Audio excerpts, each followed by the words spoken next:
Welcome, friends. Welcome back to the kitchen. Welcome back to Sunday morning and the Old Cookbook Show. Today we're going to do a recipe out of this cookbook that I unboxed on Wednesday, sent in by a viewer. Thank you very much for sending them in.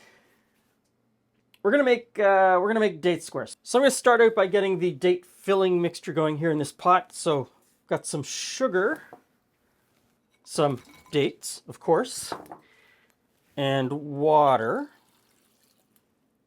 So I'm supposed to cook this on the stove top until it thickens a little bit. It says cook on stove, stirring until thick, 10 minutes. I'm thinking it might take me a little bit longer, and I might have to add a little more water than is in the recipe, depending on your dates.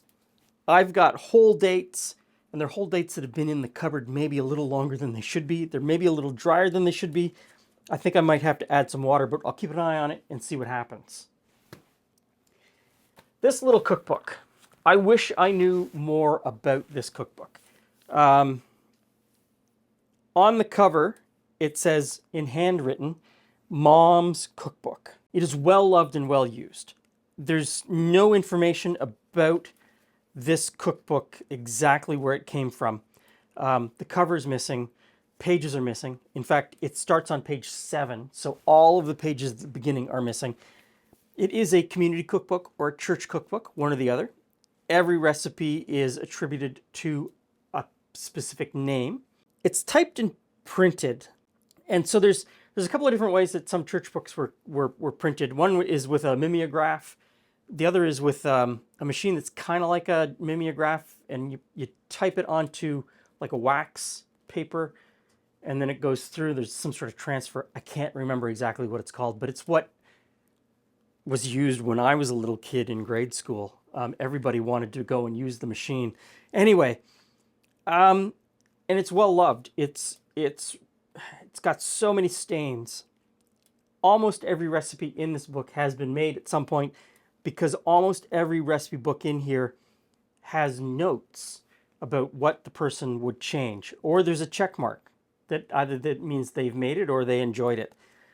There's a lot of handwritten recipes on pieces of paper that are thrown in here. This is an incredible book. It's held together with string, butcher twine, and I don't know if that's the original way that it was held together or if that's a later addition just to try to hold it together. I will be coming back to this book and doing more. I need to sit with it a little longer and read through it. There's so much going on in here. I chose date squares because my grandmother made date squares all the time, and I absolutely love them. So while the dates are cooking, we'll get the dry ingredients going. So that's rolled oats, flour, salt, baking soda, and brown sugar. The recipe says to do this with a pastry blender, and everybody's seen a pastry blender probably at this point. It's kind of like a half round thing, and it's got a bunch of little knives on it, and anyway. Before that, before the pastry blender, people would have done it just by rubbing it together with their hands in a bowl and rub in the butter. I've got this. I'm going to go ahead and use it. So next in is the butter. So I'll just turn it on low, and I'll just tip in a little bit of butter at a time, and it will mix in and cut in nicely. Dates are on just kind of a low simmer. I'm going to put a lid on this just to keep the water from evaporating and let that go a little bit longer. Now, the one-time owner of this cookbook has written here that it makes long pan. So, in their kitchen, they had a specific pan that they knew of as the long pan. And I looked down in the basement, and I think possibly what they're talking about is an 8x11 baking tin. They could have had an 8x11 pan as well, because it says pan, possibly that. This is too big. This is 9x13, and I really think this is too big. This 9x9, I think, might be a little bit too small. But I really like date squares, so I'm going to err on the side of making them thicker than thinner. Because that's just me, but I guess we'll find out. So half of the mixture in the bottom.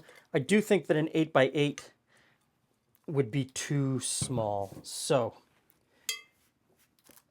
just get a nice even layer pressed into the bottom. Yeah, a 9x9 is going to be just great, I think. Okay, so get this pressed down into the bottom. That's bubbling away. Let me get a look in this pot. Oh, I no longer have to tuck it in here. These new aprons have spots specifically for my towel. People in the comments have already mentioned that they've got their aprons and that they love them. They really like them. So I'm glad the reviews have been positive. If you want one of these really nice aprons, the link is below in the description box. I've said this before. This is the kind of apron that I think you buy once and then you've got it forever because it is a really high quality, really good material. Okay. I didn't add any water. Putting the lid on has meant that I didn't have to. And the dates are breaking down nicely. So I didn't chop up the dates. I had whole dates with the pits still in them. So I took the pits out, which meant I pretty much cut them in half, folded them open, took the pit out. And I left them whole because that's the way I remember them being, having bigger pieces, bigger chunks of dates. If you wanted to, you could use chopped dates. You could chop them up fairly fine and put them in here and have more of a date paste. Totally up to you, totally your preference. I'm gonna let those go probably another 10 minutes or so. Okay, the date mixture is done, so let's get that out of the pot. Okay, now you just spread it into an even layer. I'm sure you know the drill.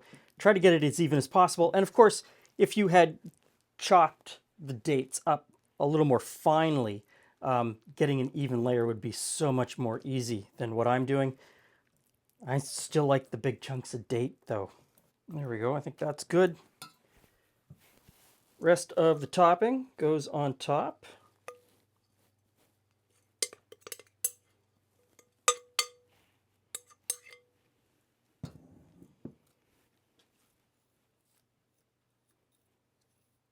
I'm just using the spoon to kind of get an evenish layer. And then press it down with my fingers. The oven is preheated to 325 degrees Fahrenheit, and it says a half an hour to 3/4 of an hour, with turning the temperature up in the last 10 minutes to get it to brown.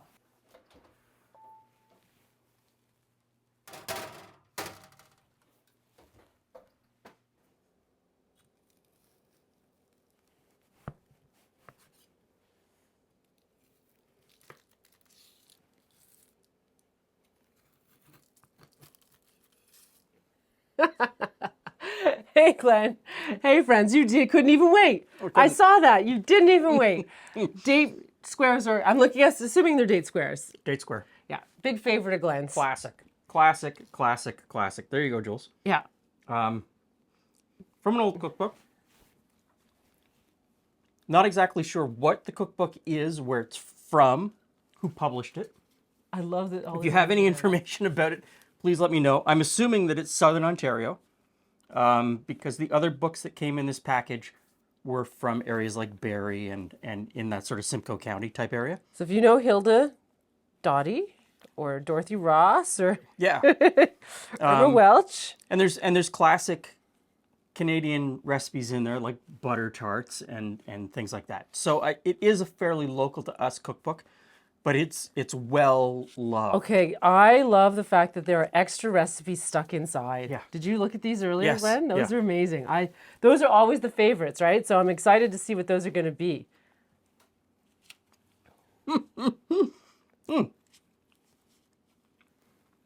Oh, that'll give you an idea. Peterborough. Peterborough. Dorothy is from Peterborough. Okay. She's supposed to remember Sharon's birthday.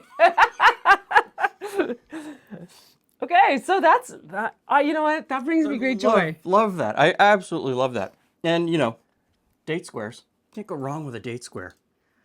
This is a really good date square, although I'd say that from every one of them. Mm-hmm.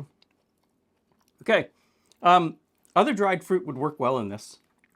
You could probably do figs instead of the dates. My lovely grandmother, who loved me a Mm-hmm. lot, would mix the raisins and the dates because I found and still find dates Too much. too much. So raisins.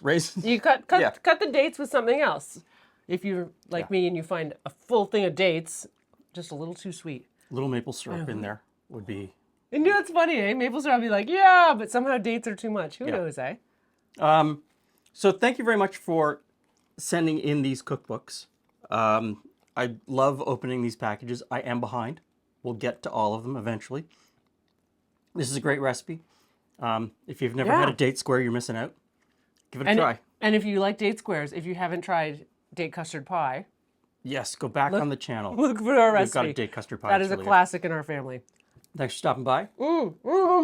See you again soon.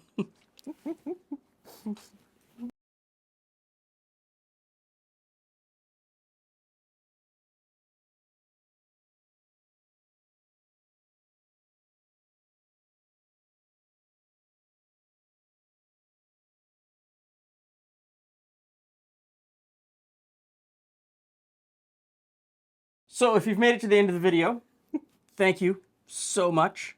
We have a very high completion rate on this channel, and that makes me incredibly happy that so many people make it to the very end. It means you're dedicated to the channel.